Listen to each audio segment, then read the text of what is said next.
Hey guys, welcome back. Still looking at both of these cameras.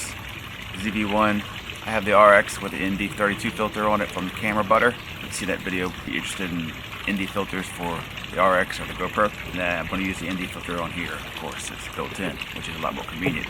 I've been going back and forth a lot with these two cameras. Still trying to decide which one I want to keep. Tell you what, it is hard to put this thing down. I don't know what it is for me, but the feel of it, just opening it up right away, gets going so much faster. Like the other day, you'll see in this video here where I catch the helicopter. The camera was on the deck, heard the helicopter coming overhead, grabbed the camera, opened it up, got the last bit of film. I never would have got it with the RX. So that kind of speed is nice. Let's switch back to the ZV1 here. Let's go. So I'm filming both in aperture priority. Using the ND filter again that's built in on the ZV1 and the 32 on the RX. Like I said, it is hard to put this camera down. I'm really starting to like it a lot. And my feelings towards selling the RX, difficult. I got a really good deal on this back in the day. I feel I should probably sell it now while it's still the latest and greatest for the RX series. Because once that 8 comes out, the price on the 7 is going to drop pretty hard. That being said, you can sell it now, and in the worst case scenario, you don't like this thing down the road, use the money that I got for the RX, for the R8, and then sell the ZV1. But I'm pretty sure the next one of this is going to have the flip out screen and everything else going on. Now I'm not sure if they're going to stick with this plastic camera body. I'm sure it's a lot cheaper for them.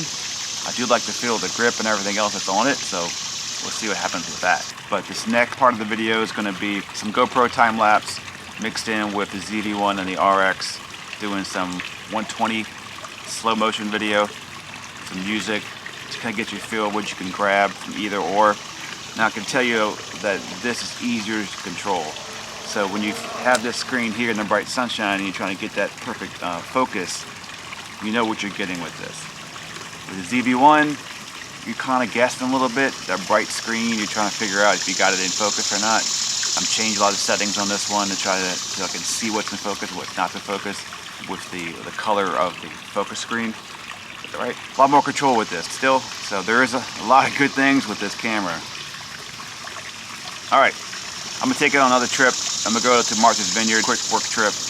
I'll take some shots up there, and then from that trip, I'll decide which one I'm gonna keep.